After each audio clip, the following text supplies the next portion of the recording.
Welcome back, boils and ghouls. So I've been reviewing disturbing movies for a little while now. I've done big names like a Serbian film and Sallow or 120 Days of Sodom. But this one here is probably the most infamous title that I've done to date.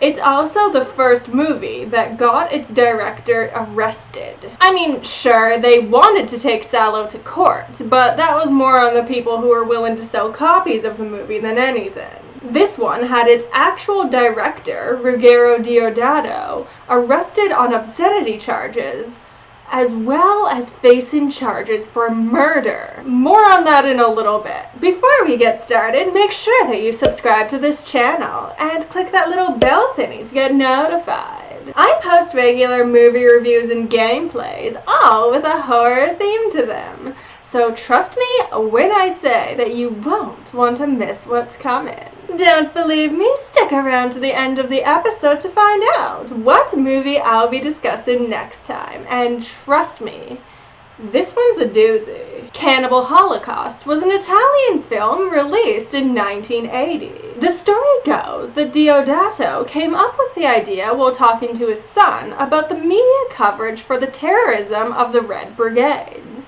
He felt that the media chose to foreground sensationalism and violence over the truth, and even suspected that they might be staging certain things in order to make for a better story. That, combined with the fact that Deodato had very recently been contacted by German film producers, asking him to make another movie very similar to his previous one, Last Cannibal World, and the groundwork was set for an idea such as this. The movie opens up with a bit of backstory, explaining that an American film crew recently went to a part of the Amazon rainforest called the Green Inferno, and they were never seen again.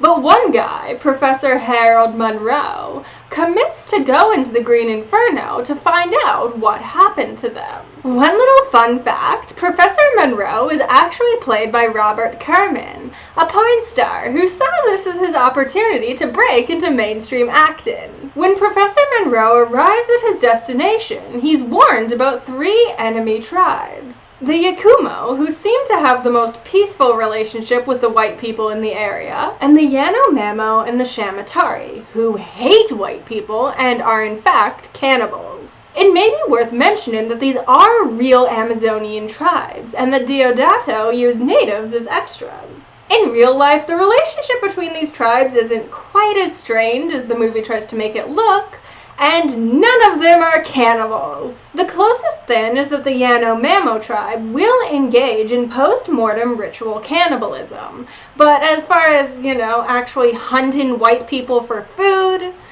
yeah, that doesn't happen. It may also be worth mentioning that according to Kerman, Deodato was downright cruel to the entire cast, really, but especially to the natives. He described Deodato as a sadist, refusing to pay the natives for their work, despite putting their lives in danger for certain scenes. Anyway, back to the plot. Professor Monroe is guided through the jungle when they come across a young Yakumo boy, raping a woman with a rock before he then beats her to death.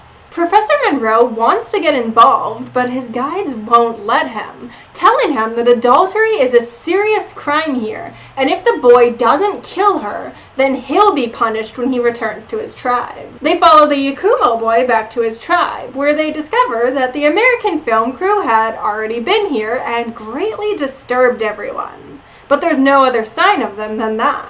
They continue on and eventually stumble across the Yanomamo tribe, and they manage to gain their trust. But doing so, they find the skeletal remains of the American film crew, as well as the cans of film documenting their final moments. Professor Monroe takes the film back to America, where a broadcasting company offers to buy the film off of him so that they can broadcast it.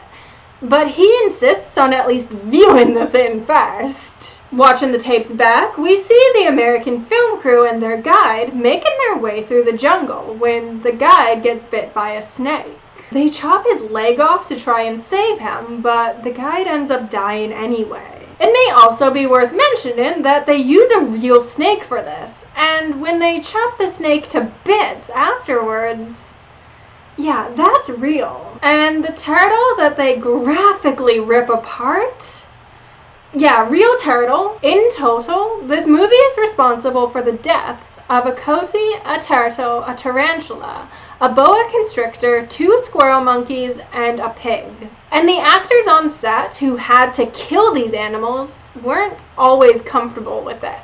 Kerman stormed off set when the coati was being killed, and Gabriel York was supposed to be the one that shot the pig, but he refused to do it, meaning that Luca Barbarecci had to do it instead. Reportedly, the sound of the pig dying disturbed York so much that it messed up a monologue he was supposed to give at that moment, but they couldn't reshoot it because they only had access to 1 pig. Actor Perry Perkinen cried after they filmed the turtle getting ripped apart, and several crew members vomited after filming the squirrel monkeys being killed. Deodato justified the deaths by saying that they gave the meat to the natives, but the film's reputation was already damaged by accusations of animal cruelty. More on that in a little bit. For now, let's get back to that plot.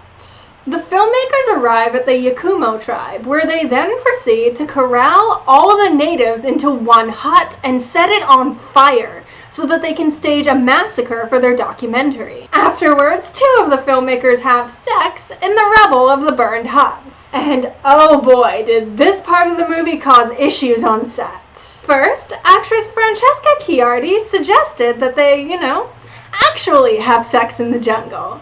But York says that he turned her down because he had a girlfriend back at home, and that Chiardi alienated him from set from that point forward. Chiardi, however, claims that they did have sex, and that they were actually lovers off screen. Secondly, Chiardi protested having her breasts bare during the scene, so Deodato dragged her off set and screamed at her. Moving on though, the filmmakers continue their way through the jungle when they come across a young Yanomamo girl. The men proceed to film themselves taking turns raping her. The next time we see her, she's been impaled on a wooden pole.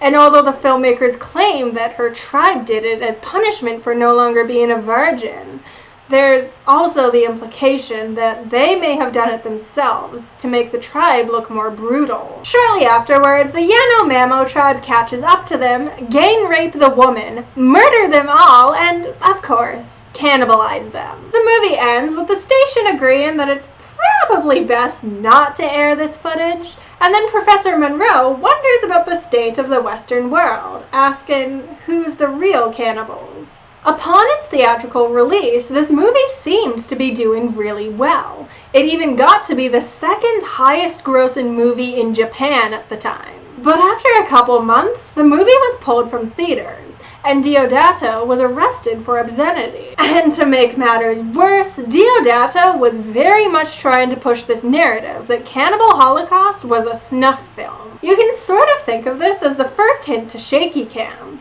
Although the parts with Professor Monroe were all filmed pretty normatively, the parts with the American film crew are all shown through what they had filmed before they met their demise, meaning that it all feels pretty realistic. It's rough, unedited. At parts, the audio even cuts out, meaning that it really feels like something that someone just kind of found. And not to mention, Deodato intentionally chose actors that wouldn't be very recognizable to play the film crew, and he made them sign a contract agreeing that they wouldn't make any public appearances for a year after the film's release. So with no sign that they were still alive, and the rumor going around that the shaky cam bits were real, Deodato found himself facing murder charges. He had to produce the actors in court just to prove that he didn't kill them. But even after people realized that the murders weren't real, it was still banned in over 50 countries due to its graphic depictions of sexual assault and animal cruelty. And it is pretty difficult to watch. Honestly, I went in expecting the animal cruelty to be the thing that bothered me the most, because that I knew was real. But I think the thing that bothered me more than that was the violence against women, because that was almost constant. I know that the horror genre is famous for preferring female victims to male ones, but this one seemed to have an even greater imbalance than normal. There is only one named female character in this movie, and yet despite that, we still managed to watch multiple women get raped, beaten, murdered, impaled on poles. Meanwhile, we see a total of 3 male characters get killed in this movie. 1 off screen from a snake bite, and 1 merely showing his bloody face for a second.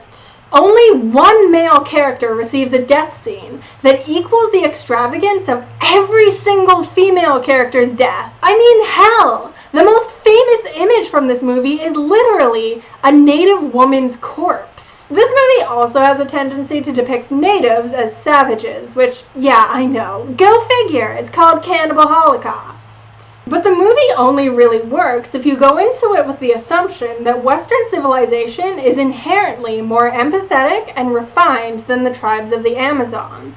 Otherwise, the twist that the American film crew are the actual monsters here isn't nearly as effective as it clearly wants to be. It's interesting though, because as much as the movie presents the natives as savages, it also seems to preach this idea that Western civilization should just, leave them alone, more for their sake than anyone's. The natives ultimately get the upper hand over the filmmakers, sure, but there are more natives than there are filmmakers, and yet, despite that, the filmmakers still managed to burn down a village and rape and murder a young girl before they were stopped. The actions of the filmmakers are the ones that are focused on the most as well, making them seem to be the most brutal.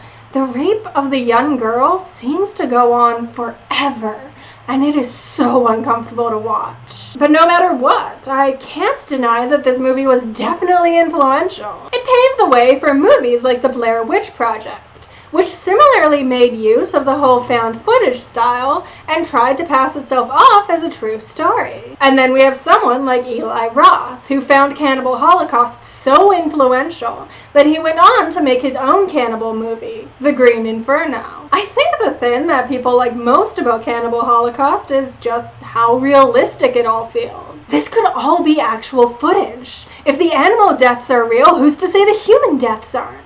And if these are real Amazonian tribes, then maybe they are cannibals. People like the thrill of something that could be an actual real-life danger, and Cannibal Holocaust gets about as close to that as it legally could. In total, I'd probably give this movie 6 women riding invisible unicycles out of 10. And if you're interested in this idea of pseudo-snuff films, stick around to the next episode. I've been talking about disturbing movies for a little while now, and I only really have 1 more in me before we move on to something just a little bit lighter. But if we're breaking this marathon, then we're going out with a bang. We're talking about the worst movie that I have seen to date. Or more accurately, the worst 3 movies. Make sure to subscribe to this channel and click that little bell thingy to get notified, because next time we are talking about the August Underground trilogy.